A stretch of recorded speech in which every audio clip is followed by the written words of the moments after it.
rápidamente puede estudiar y observar qué es lo que sucede en esa parte de la cerveza. Y en este tipo de espumas acá, uno puede observar dos diferentes límites de estudio. Si miran en la superficie, encuentran este tipo de espumas que son mucho más rígidas, mucho más cuadradas, son formas poliedro, pero si se van acercando al fondo del vaso, siempre se ve una forma más redonda. Estos dos límites son llamados espuma seca y espuma mojada, que depende de la cantidad de líquido que uno tiene dentro de esa espuma. Generalmente lo que nosotros estudiamos, que era la imagen que mostraba al principio, son estas espumas secas. Este límite lo que hace, como le decía, es tener poca cantidad de cualquier líquido que haya dentro de los canales. Esta imagen acá es 3D, es muy complicado estudiar espumas en 3D, y una forma de solucionar este sistema complejo, lo que se usa es dos platos y se aplasta la espuma para tener un sándwich de espuma en donde le quedan solamente una monocapa de paquetes de gas. Y este tipo de sándwich, estas dos placas, son llamadas es una celda de Hell-Gel.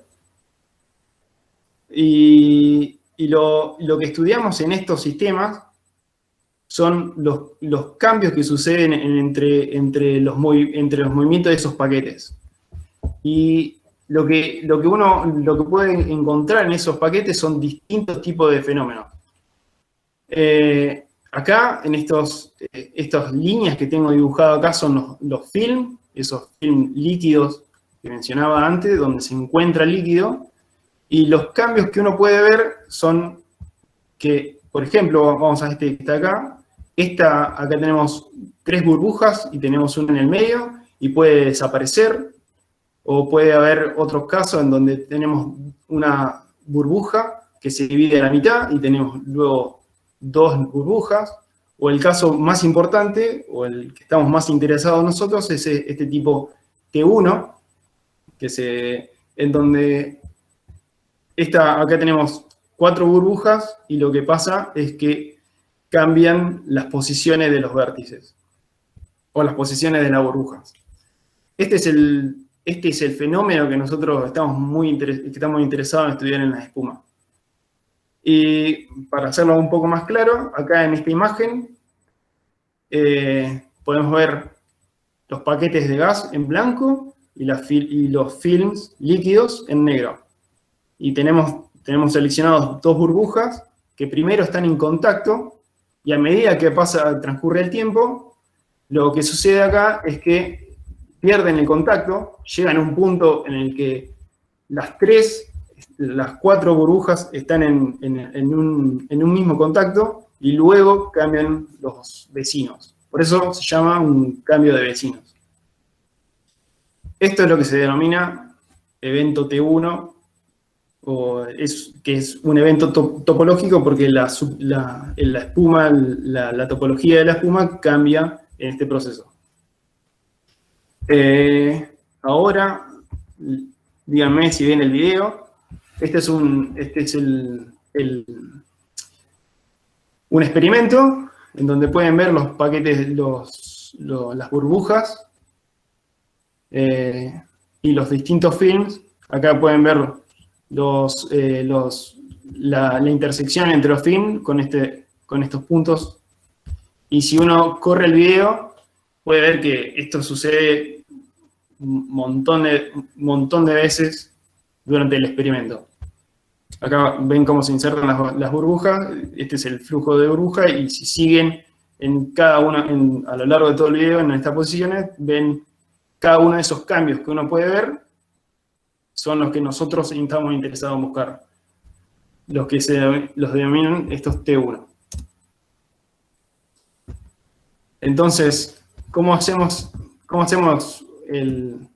el experimento es con el Helium Cell. ¿Y qué es lo que nos interesa a nosotros? Bueno, la pregunta que nosotros nos queremos hacer es si somos capaces de predecir este tipo de fenómenos.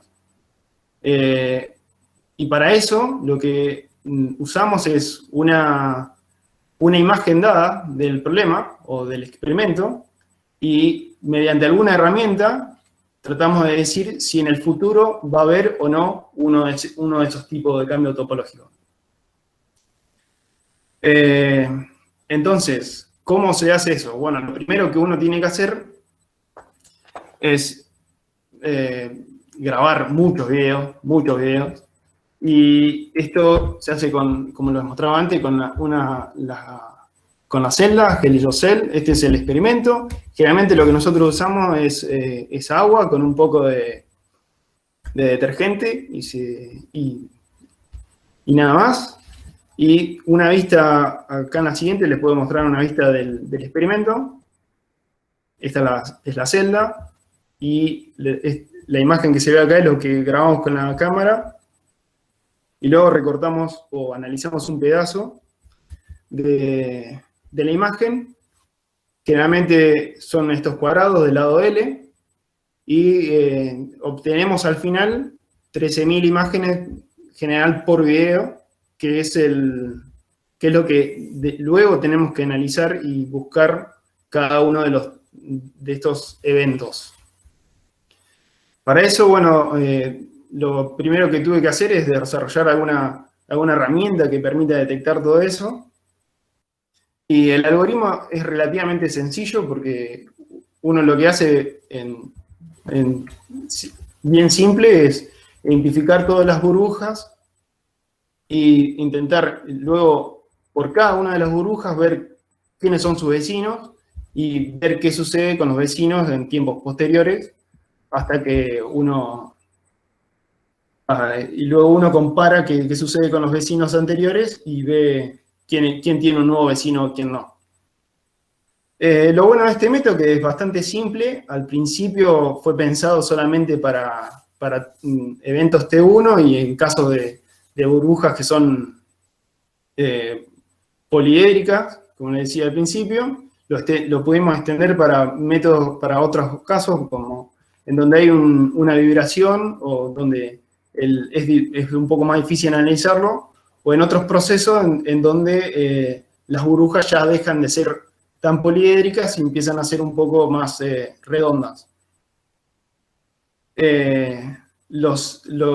Si alguien tiene ganas, los invito a ver este video que está en YouTube, que lo pueden encontrar, en donde van a ver qué pasa cuando se vibran estos sistemas.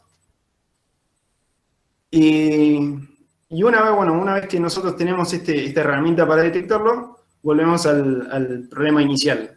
Cómo descifrar o cómo predecir qué sucede con el material a tiempos posteriores.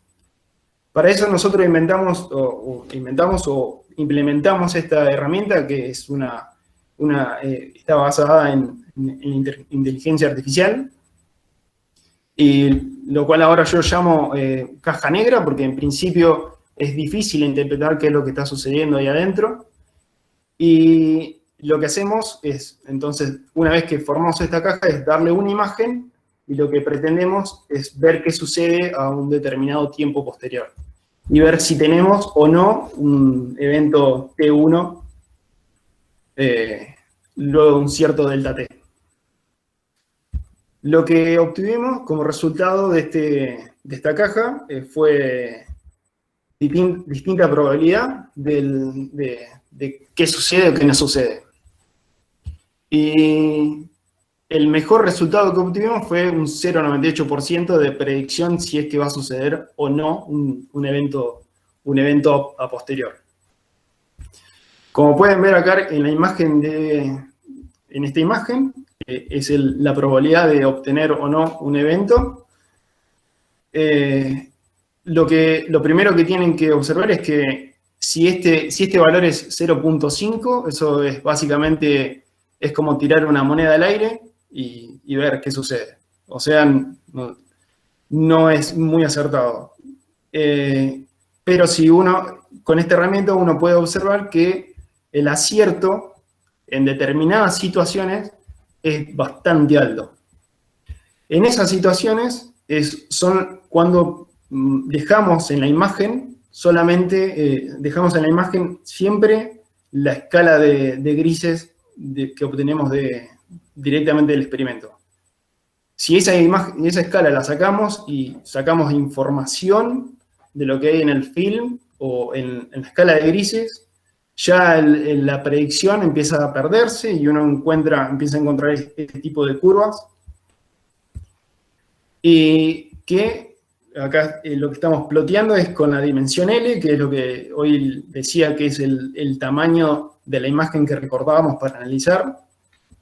Y cuando observen que en este caso, cuando uno no tiene información de los films o información de la imagen total y la dimensión de ese cuadrado es chico, la probabilidad siempre es muy baja. Y por último, en esta, cuando obtenemos una probabilidad totalmente mala, es cuando utilizamos este tipo de imágenes, en donde solamente tenemos una burbuja. Y lo que quiere decir ahí que uno está sacando información de los films o de la estructura alrededor de esa burbuja. Entonces eso quiere decir al final que uno no puede determinar qué sucede a posterior solamente en base a una burbuja sin tener información de los vecinos. Si uno lo analiza un poco, tiene sentido porque lo que estamos viendo es tratar de ver qué sucede con el alrededor de esa burbuja. Esta herramienta funciona muy bien porque obtener casi un 1% de efectividad es muy alto, pero el problema con esto es que uno no sabe realmente qué información está tomando esa caja negra para decirnos qué es lo que está sucediendo.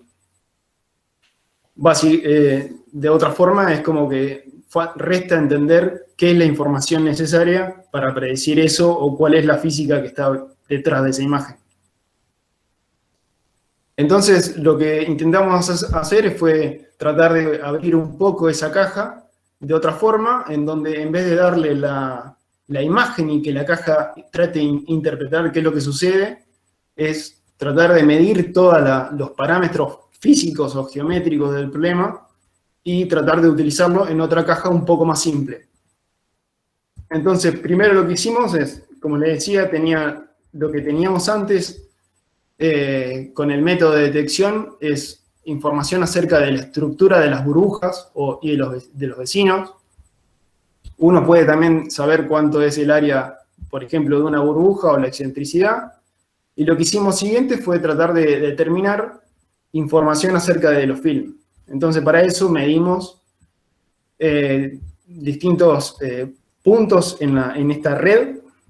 Y, por ejemplo, si esto es un evento T1, o acá tenemos un grupo de 4 burbujas, medimos el vértice y después los restantes puntos en azules.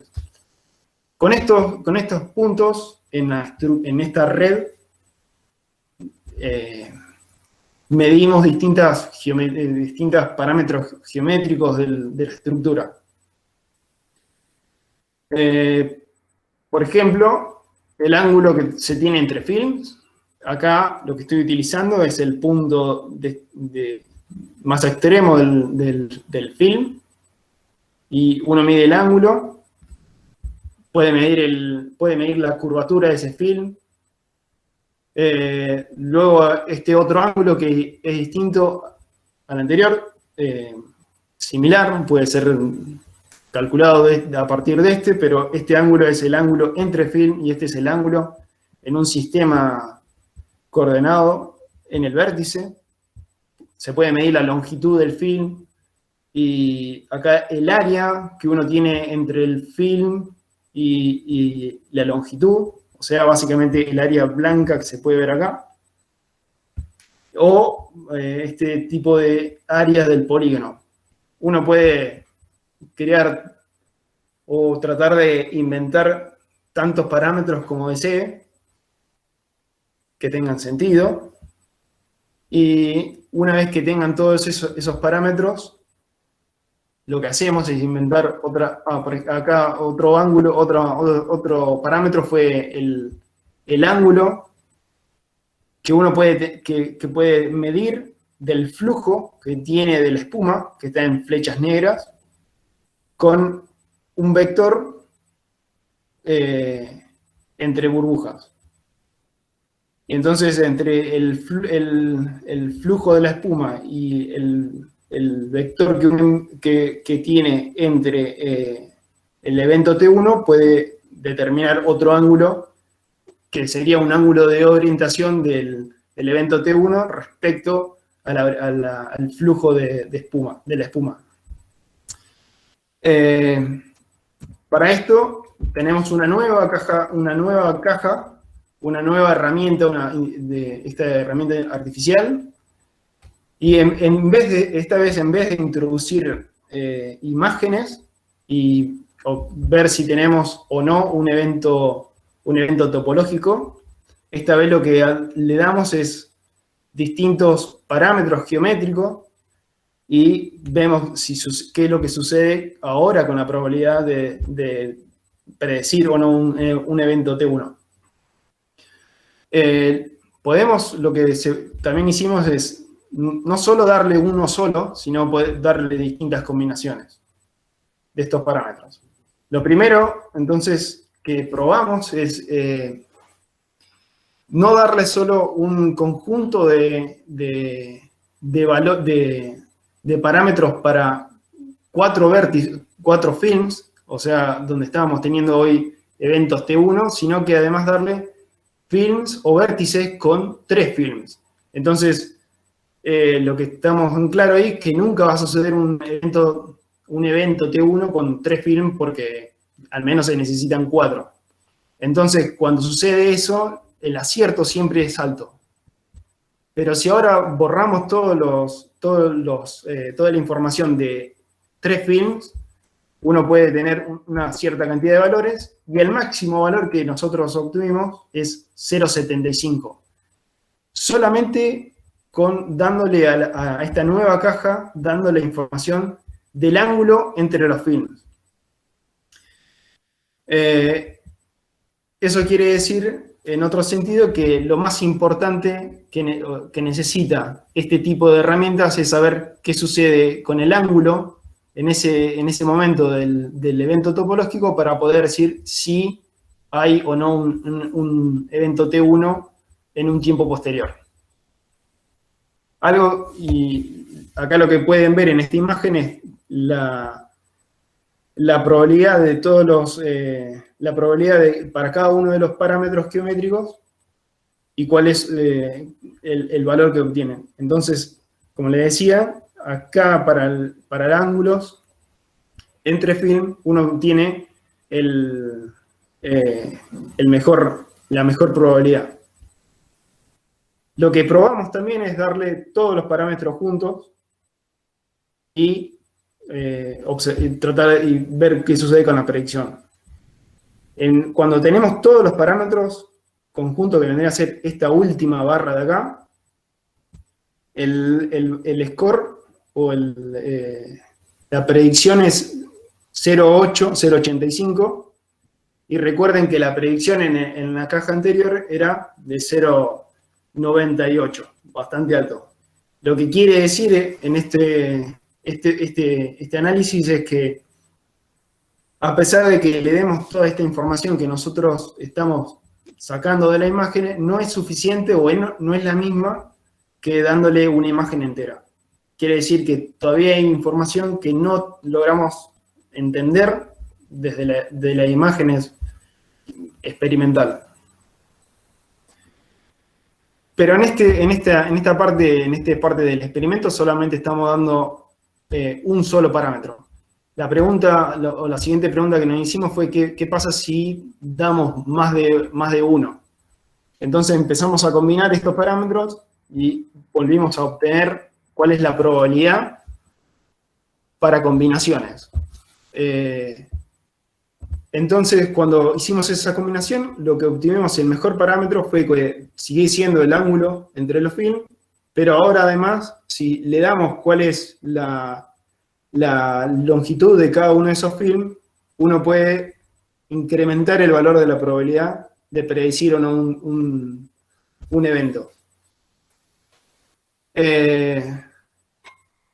Pero, nuevamente, el valor sigue estando más abajo de darle la imagen.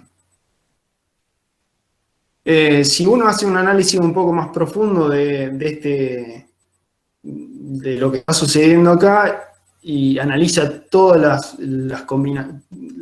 las imágenes con esos puntos en donde uno tiene 4 films, puede encontrar que si esa combinación de 4 films tiene este determinado ángulo y esta determinada longitud, hay una alta probabilidad de que luego, en un tiempo posterior, uno encuentre un evento T1.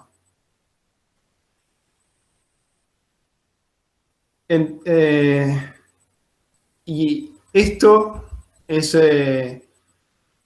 uno puede, de esta manera, uno puede utilizar estas herramientas de inteligencia artificial para ver cómo predecir o no en base a la información que uno obtiene en los experimentos. Entonces, lo que nosotros nos dijimos es, si esto, uno puede utilizarlo para la creación de materiales y cómo uno puede, y de qué forma uno puede usarlo. Para eso, lo que hicimos fue pensarlo de esta manera. Uno generalmente tiene el conocimiento de ciertos materiales, de ciertas propiedades de ese material, y lo que quiere es ver cómo uno puede predecir o cómo puede crear nuevos materiales que tengan determinadas propiedades o determinados valores para esas propiedades. Entonces, lo primero que tuvimos que hacer fue crear un material que primero es una espuma líquida, como la que venía mostrándole antes, y una vez que tenemos esa espuma líquida, la secamos y creamos este tipo de espuma sólida, como la que mostraba también al principio, para que al final uno cree este tipo de bloques. Esto es básicamente lo que decía es agua, que es lo que utilizamos en la mayoría de los experimentos, en este caso con celulosa, y uno obtiene algo que se asemeja a lo que es la madera. La ventaja de este material es que es mucho más liviano y el objetivo que nosotros tenemos con este material es crear algo que sirva para reemplazar el plástico. Entonces, una vez que tuvimos el material, lo probamos o le hicimos diversos análisis y distintas formas de sacarle, obtener la información del material.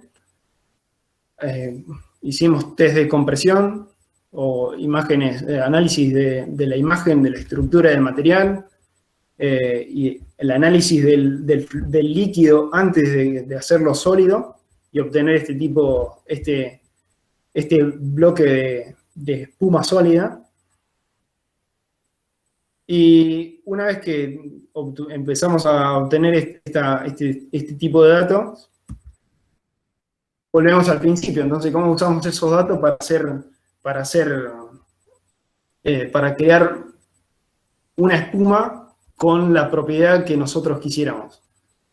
Y entonces, si volvemos al análisis de la inteligencia artificial, básicamente lo que uno quiere es tener determinadas propiedades al principio. Acá en este caso estoy utilizando la densidad, y lo que obtiene al final es cuál es el módulo de ion del material, y uno mide en el laboratorio solamente 2 puntos y quiere ver qué sucede con esos puntos al final. Entonces uno obtiene al final una mayor cantidad de datos, una mayor cantidad de predicción, como lo venía hablando antes, y ver si ese material al final tiene o no esas propiedades.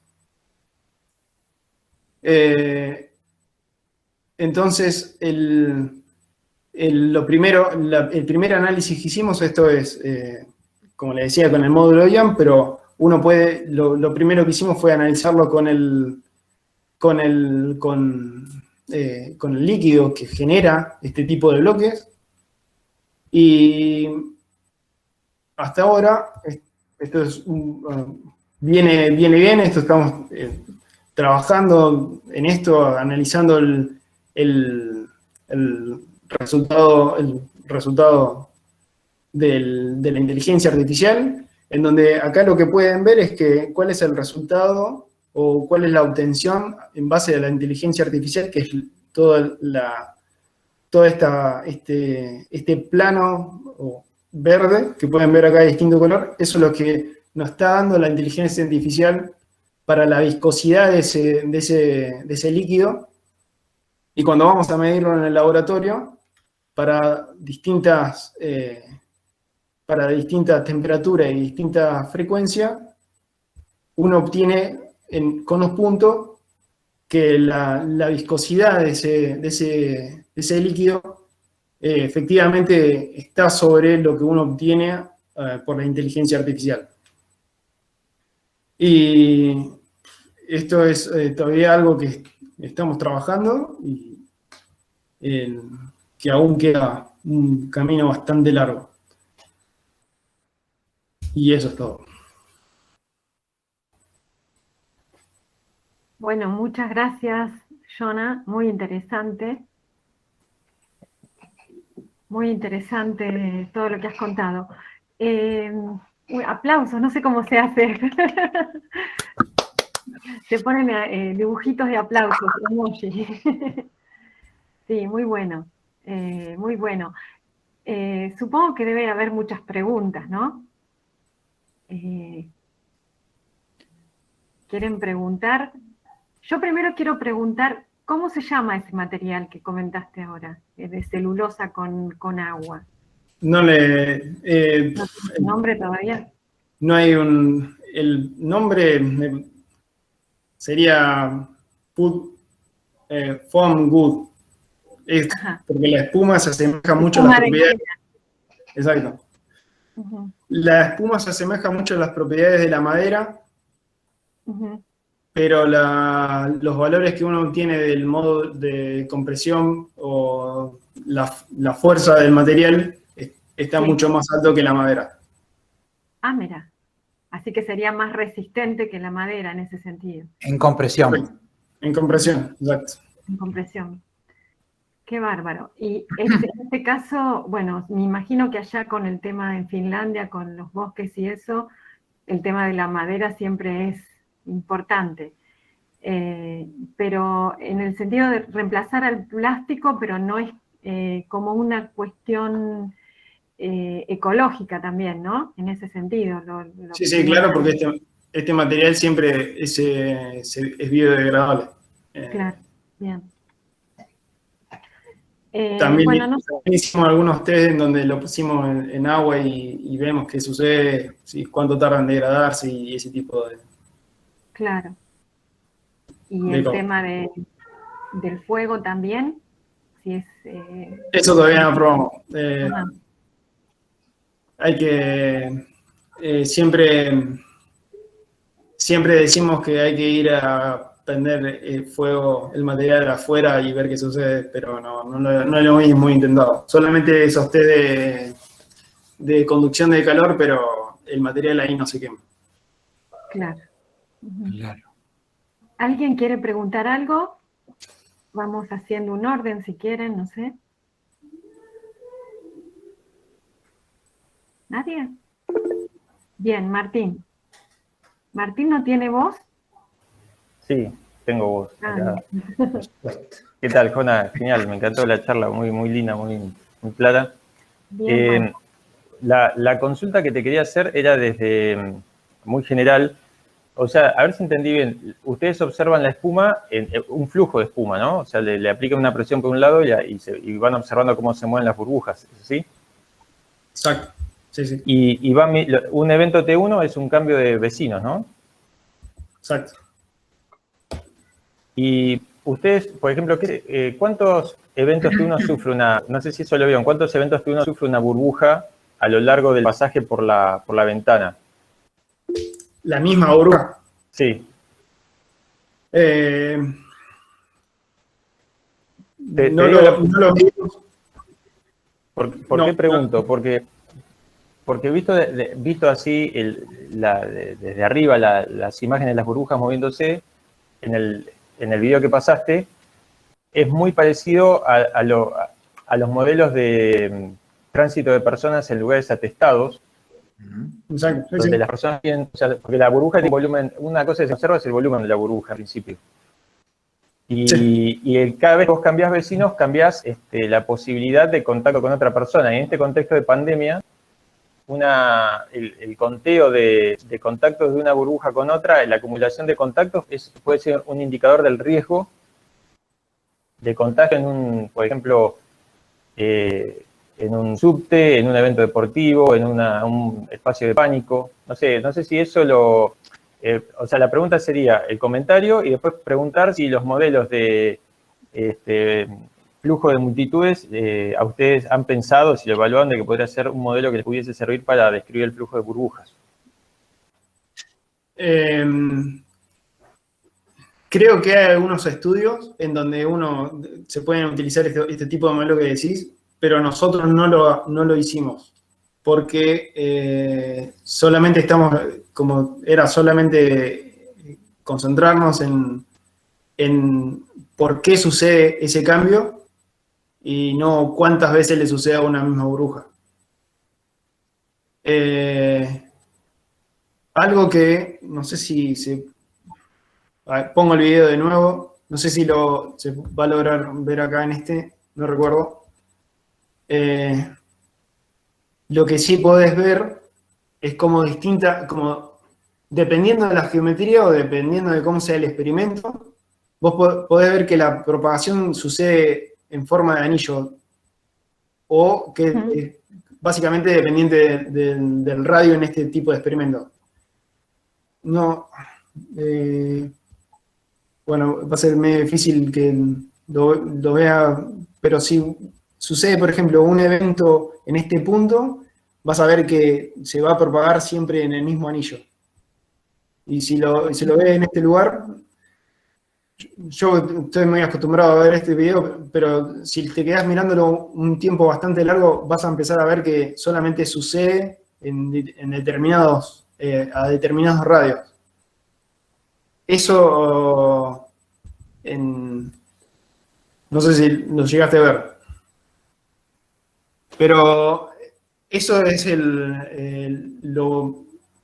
lo único que hicimos saliéndonos de contar el número de eventos, que fue tratar de ver qué sucede con las secciones de cómo se propaga en determinados radios el evento, que depende claramente de la geometría. Como nosotros usamos siempre una geometría que es radial, o al menos los experimentos que yo he hecho, siempre depende del radio. Bien, gracias, Jonás. Muy bueno, genial. Muy bueno. Ahora seguía Mayra y después Teto.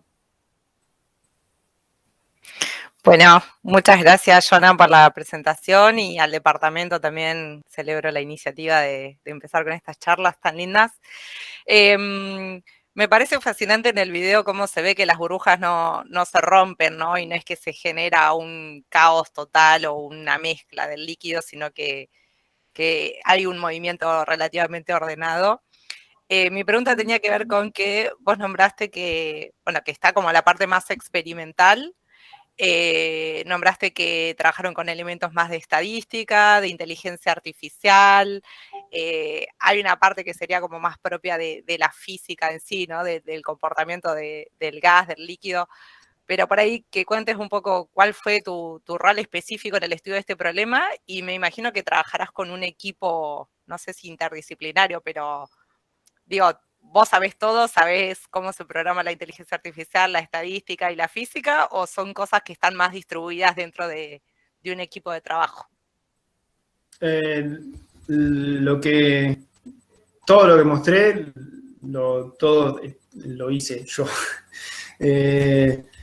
Lo primero, básicamente fue en ese orden. No quiero decir que estoy trabajando solo, hay un montón de gente, muchos estudiantes que participan en distintas partes del experimento, pero después la parte de uno que hace toda esa parte de detección de lo que saca de las imágenes, lo primero que hice cuando llegué, y después en el tiempo pasó a hacer un poco más de detalle, obtener todos esos parámetros,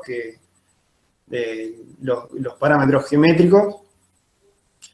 La programación de la inteligencia artificial, hubo una herramienta que ya estaba hecha en el grupo y la tuvimos que acomodar para este tipo de experimento. Lo del material, lo que mostré al final, ahí sí somos muchos trabajando. Hay gente que hace la parte de compresión, porque hay otra parte del grupo que estudia metales y vidrio, y entonces ellos saben cómo utilizar la técnica de compresión de ese material. Pero en esa parte ahí sí somos muchos. Incluso hay una chica que trabaja en el diseño o cómo uno puede utilizar este material para determinados productos finales. Como por ejemplo el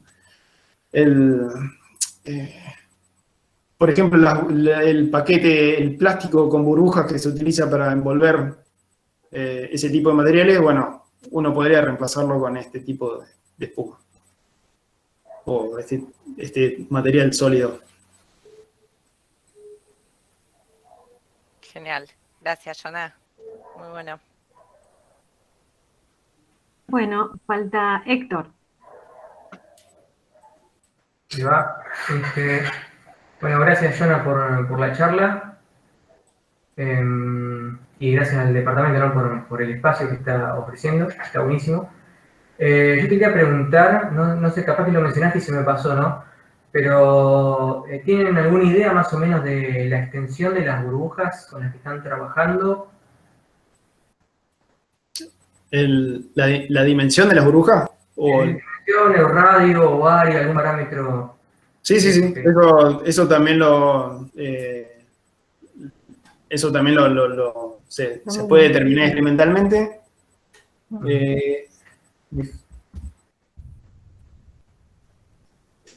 Déjame volver al experimento. No sé, habrá obviamente de todo. Pero en el experimento lo que puedes ver, que esos son 12 centímetros y acá tenés varias burbujas en ese centímetro. Sí. Uno puede, si no recuerdo mal, en una caja, en la caja de mayor tamaño que uno utiliza, se tiene alrededor de 6.000 burbujas. Y si tampoco recuerdo mal, el tamaño de una burbuja promedio, el radio promedio es de 20 milímetros. Pero puedo estar equivocado ahora en este momento. ¿Y eso ustedes tienen forma de controlar ese tamaño promedio, digamos, capaz de cambiando las concentraciones de agua y de... No, eso lo puedes hacer cambiando la presión de gas. Ajá. Y entonces, en relación a ese tamaño, digamos, eso a ustedes les modifica en algo digamos, con respecto a la elección del lado de la imagen que están tomando, ese cuadro Sí. de L por L. Sí, sí. Ujú. Cuando el tamaño, si el tamaño de la burbuja no es, no entra dentro de ese cuadrado que nosotros cortamos, Ujú. claramente la predicción no puede ser buena porque no sabe qué sucede dentro de ese Claro, instante. eso es. Entonces empieza a perder información de alrededor. Ujú. Mínimo uno necesita que el tamaño de lo que recorta tiene que tener al menos el tamaño, sea mayor del tamaño de una burbuja. Claro. Y ahora el tamaño de esa ventana, digamos, ¿tiene siempre la misma resolución? Sin importar, digamos, la cantidad de burbujas que metas. La resolución de la imagen sí, siempre es la misma. Oye, o sea que, digamos, el tiempo de cómputo al hacer esta comparación entre imágenes va a ser siempre el mismo sin importar el tamaño de la burbuja. Sí, Oye. sí. El tiempo de cómputo solamente depende de, o sea, el tiempo que tarda va a depender solamente de cuántas imágenes le des, Claro. no de la calidad de la imagen. Bien. Por supuesto, si incrementás mucho el tamaño de la calidad de la imagen, va a tardar. Claro, sí, sí. Buenísimo, me doy por satisfecho. Bueno, muy bien. Acá hay otra pregunta más de Meli Besani. Meli, Hola, sí. Primero, muy linda la charla, me re gustó. Y después quería preguntarte también de algo que le comentaste a Mayra sobre el uso final de este material cuando llega a reemplazar, digamos, el plástico, por ejemplo. Si ya pensaron, bueno, comentaste las burbujitas esas, pero si pensaron distintos materiales que podrían llegar a reemplazar, no sé, botellas de plástico o materiales de construcción, o si tienen muchas limitaciones. No, las dos principales son este tipo de packaging o cualquier, si tenés una caja, la recubrís con este tipo de material o directamente usar este material como caja. Y el tema de que estudiemos, por ejemplo, qué pasa con la compresión o la propagación del calor del material es porque uno puede utilizarlo también para recubrir paredes y tener un material más aislante en las casas. Reemplazar acá se utiliza, creo que otro tipo de espuma, o no estoy seguro correctamente cuál es el nombre, pero si lo podés ver, es un tipo de espuma y se podría reemplazar con este material, o es la idea que nosotros pretendemos, digamos. Claro, está buenísimo. ¿Y ya han hecho pruebas así de estos materiales? O sea, ¿ya han llegado a hacer algún prototipo o algo así, digamos? Tenemos un montón de este tipo de bloques. Hacemos ese tipo de bloques con varias capas de esta espuma o de la parte del producto inicial, que es este tipo de rod, sería líneas de espuma seca que después se termina siendo un plano y hasta que uno obtiene este tipo de bloques. Ese bloque es el que se estudia y que no lo dije, pero se puede ver que, bueno, no se puede ver, no es obvio que este material es anisotrópico, lo que quiere decir que la compresión es distinta en distintas direcciones. Sí, claro. Y eso es lo que, respecto a tu pregunta, probamos qué sucede, por ejemplo, comprimirlo en distintas direcciones y ver si es más fuerte o no. Entonces, uno puede recubrir paredes y ponerlo en la dirección que le corresponda para tener un mejor aislamiento, el aislamiento en la casa en varios sentidos. Por ejemplo, en Finlandia es importante el aislamiento con el calor para el invierno. Mira, re zarpado. Muchas gracias. De nada. Bueno. Acá hay otra manito más. Martín Dulab. Adelante, Martín. Pregunta nomás. Jonah, muchas gracias por la charla. Yo quería saber algo con respecto a lo experimental. Cuando ustedes van a medir algo de forma experimental, ¿ya tienen tipo un modelo para medir las magnitudes o han tenido que hacer algo, un experimento desde cero, como inventando? Con respecto al primer experimento, al experimento que usamos para la inteligencia artificial. Sí, cualquiera en general. O yo quería saber si ya vienen como con ciertos modelos para medir experimentalmente o han tenido que crear algo nuevo, digamos, como una metodología nueva para medir experimentalmente. En el grupo, antes de que yo llegara, utilizaban siempre canales. Por ejemplo, en el primer experimento usaban canales cuadrados. En este experimento que... Déjame ir a la filmina. En este experimento, antes que yo llegara, se utilizaban canales cuadrados. El problema con los canales cuadrados es que este tipo, el evento topológico, este T1, tiende a producirse siempre cerca de las paredes, que es donde está el contacto de las burbujas con las paredes del sistema. Entonces, al hacerlo circular, uno se puede eliminar esa restricción y intentar entender qué sucede solamente en los eventos T1. Y sin algún otro factor externo. Pero uno generalmente tratamos de ver cuál queremos ver cuál es el objetivo final y en base a eso tratamos de utilizar el sistema más sencillo posible.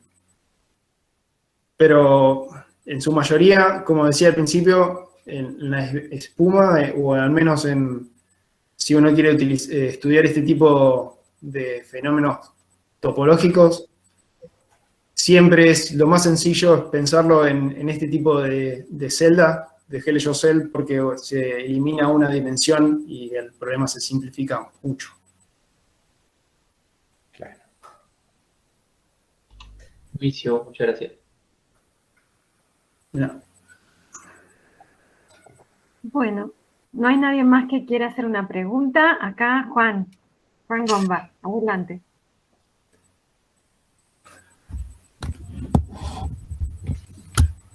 Alguna pregunta te la voy a mandar por el chat, después me la vas contestando cuando puedas. Por el chat de WhatsApp, quiero decir. Y no, lo que yo me preguntaba, digo, este dispositivo experimental que usan no es el que finalmente emplean para crear estos materiales, ¿no? O sea, el secado de esa espuma no se realiza ahí mismo. Esto es solamente con un objeto de visualización. La creación en un primer momento usamos exactamente la misma forma para generar la espuma. Déjame volver a la imagen.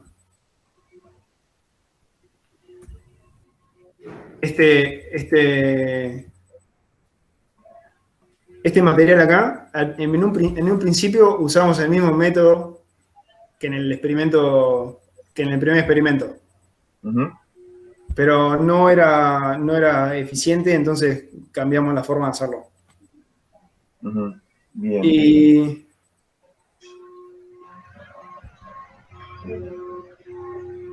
Pero el secado, que también se hace una vez que este material se pone sobre la superficie sólida, sobre esta placa, ahí se hace el secado, se hace un primer secado. Que también fue una parte del análisis que se hizo, porque también eso afecta a cuál es el resultado final. Tenés que encontrar la posición exacta de poner la forma de secarlo para no romper, empezar a romper el material en el momento Claro. que se va secando. Claro. Y te hago una consulta. Estas transiciones morfológicas que observan, digamos, hasta que adoptan estos ángulos que parecen ser preferenciales para que aparezca una transición T1, eso se está desplazando ya sea porque se van empujando las burbujas Exacto. o tiene alguna importancia también el hecho de que pueda llegar a haber, por ejemplo, un gradiente de surfactantes adentro de cada lamela, que eso de alguna forma triggere esa transición. Uno tendría que esperar que sí. Pero en la mayoría, en este experimento, que es bastante sencillo porque solamente agua con detergente, la mezcla se hace de una forma bastante eficiente. Claro. Y con lo cual creo que el tiempo que uno no estaría. El tiempo que necesitas para ver ese tipo de distribución no es suficiente con respecto a la velocidad que aunque viene el burbuja. Son dos tiempos muy distintos, ¿sí? Claro. Sí, exacto. Claro, está bien. ¿Y ya han probado, no sé, en esa dentro de la celda del GLShow, de localmente, por ejemplo, perturbar con un poquito más de surfactante para ver si uno puede tener control sobre el tamaño de esa burbuja? ¿Sobre el tamaño de la burbuja? Sí. ¿O sobre si sucede el evento? Bueno, capaz que las dos cosas, ¿no? Podrían ocurrir, sí. Puede ser que Sobre se catalice de alguna forma el proceso. Eso lo probaron, eso no eso estaba antes, lo hicieron antes de que yo llegara, que fue poner un objeto que lo controlaran con un imán desde afuera. Ajá. Entonces va moviendo el objeto dentro de la celda y ven qué sucede ahí con los eventos T1, o por ejemplo si hay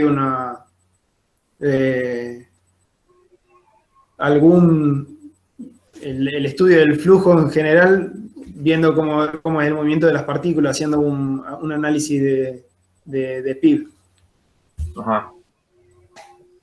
Y sí, y creo que ahí, en ese caso, no analizaron el número de eventos, sino simplemente cuál es el flujo que se genera en la espuma. Ajá. Bien. Bueno, muy bueno. Bueno, le agradecemos a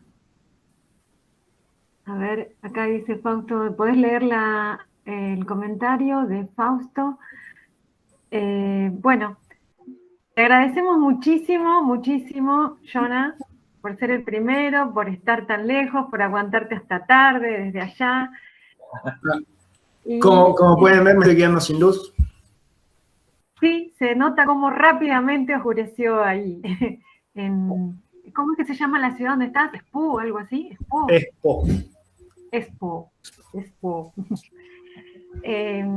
Y bueno, no sé, como una última pregunta, y acá me sugerían que sacáramos una foto, que no sé cómo hacer, de todos los que estamos presentes, no sé cómo se hace. Queda guardada una imagen. ¿Cómo se dice espuma en finlandés? Basto. ¿Cómo? Basto. Pasto. Pasto. Pasto. Pasto, no. Es fácil. Che, Jonah, y bueno, ¿qué nos podés contar de tu experiencia en tantos años ahí en Finlandia? ¿Te gusta, no te gusta? Sí, sí. ¿Extrañás? Siempre preguntamos lo mismo las viejas. ¿Extrañás, nene? Sí, por supuesto. Hace 3 años que no he podido viajar. Y no has venido a la Argentina. Sí, claro, lo tenía planeado el año pasado y bueno, la respuesta es obvia, no porque no puedo. Pasaron cosas, sí. Sí. Pero sí, la verdad que es no tengo nada para quejarme. Bueno, me alegro. Sí, sí. O sea que todo positivo. Sí, la verdad que sí. Más allá del frío. Que ya te habrás Bueno, acostumbrado. eso creo que depende mucho de cada uno. Yo la verdad no tuve problema con eso para acostumbrarme, pero hay mucha gente que, incluso finlandés, que le molesta mucho la oscuridad más que el frío. Ujú. La oscuridad es Del invierno. Sí, afecta mucho. Ujú. Si no, te afecta. Sí. Es mucho tiempo sin oscuro. Claro. ¿Y hay otros argentinos ahí con vos en esa universidad? Sé que hay, pero no conozco ninguno. No conozco ninguno. En el departamento de física, creo que este año ingresó uno nuevo, pero dado que estamos trabajando de casa, no sé, no lo conozco. Así pero que ustedes también sí. están en virtualidad, incluso en las clases también.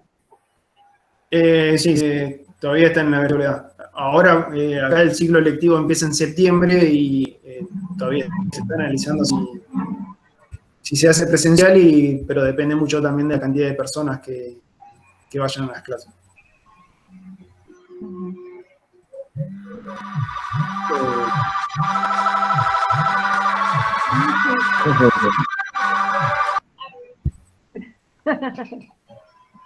Osvaldo, era. Bueno, Genial. Jonah, te agradecemos muchísimo. No sé, lo de la foto que me había dicho Vicky, no sé cómo se... Ahí te la mandé por WhatsApp, Danielita, hice una impresión de pantalla. Igual se activan las cámaras mejor. Sí, claro, la saqué cuando había unas cuantas, pero... Sí. A ver, actívenlas. Bueno, para tener un recuerdo de esta primera reunión. Bueno, les agradecemos muchísimo desde el departamento. También me alegra que les guste y que retomemos este ritmo de charlas y de empezar a enterarnos qué están haciendo el resto de la gente y salir un poco a contar, ¿sí? Los esperamos la próxima, que suponemos que va a ser para el 17 de septiembre, pero ya les mandaremos el aviso. Así que bueno, están siempre todos invitados y me encanta que hayan venido los alumnos, sobre todo los más chiquitos de primer año. La que sigue es de Juan Gomba. Sí. Ya vamos a preparar una de Juan Gomba. ¿Sí? La charla va a ser sobre lo que me respondas por el WhatsApp. Juan Gomba va a ser de la espuma de la cerveza, nada más. Sí, el video ese de la espuma de la cerveza, el video que mostró Jonah. La parte experimental de la cerveza. Va a empezar a experimentar él. Esperá. La parte experimental. ¿No tenés el link ahí, Jonah, para pasarlo por acá? ¿Del video? Sí. ¿Hay otro video? Hay un video buenísimo, pasá ese. Mirá que se está grabando esto, ¿eh? Sí. Te referí A los 2 minutos cortalo porque ahí se pone bravo, pero... Se pone... ¿Te referías al video del que mostré ahí de la rusa? Ahí Fausto lo colgó. Lo ahí había lo puso. abierto, jaja. A ver cuál es. Bien. No sé. Podrían pasar por acá, digo, si lo tenés, lo proyectás. Gracias, Mayra y Vicky, porque no, Alicia y Vicky, por la foto. Ahí vi que llegaron. A ver, ¿cuál es el video, che?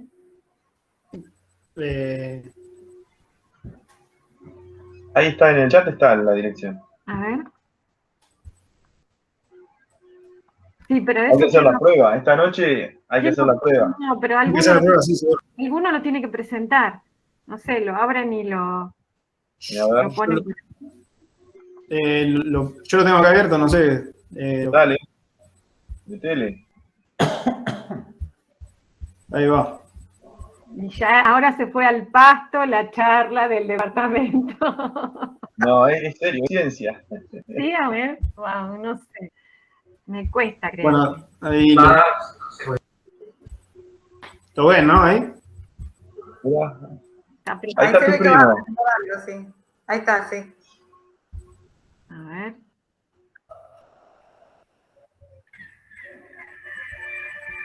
¿Por qué no arranca? No sé.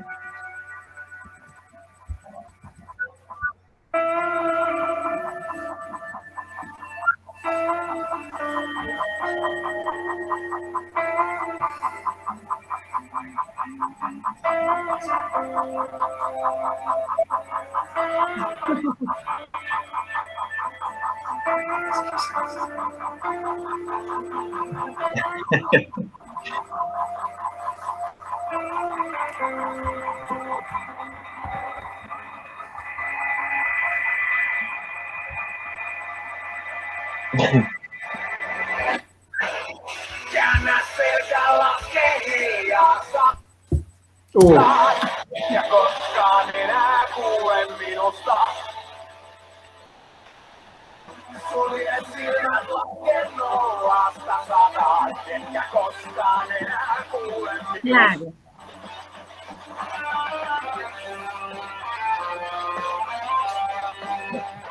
Toma. Hay que probarlo, hay que probarlo. Mira vos. Hay que gastar una pista de heavy Qué finlandés Ajá.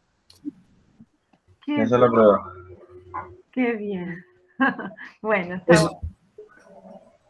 Bueno, Tanto la cervecería es una cervecería cerca de la universidad y ups, la banda de música es también finlandesa. Acá en Finlandia hay mucho heavy metal, entonces aprovechamos a hacer el video. aprovechamos la cultura metalera para ver qué sucede con la cerveza.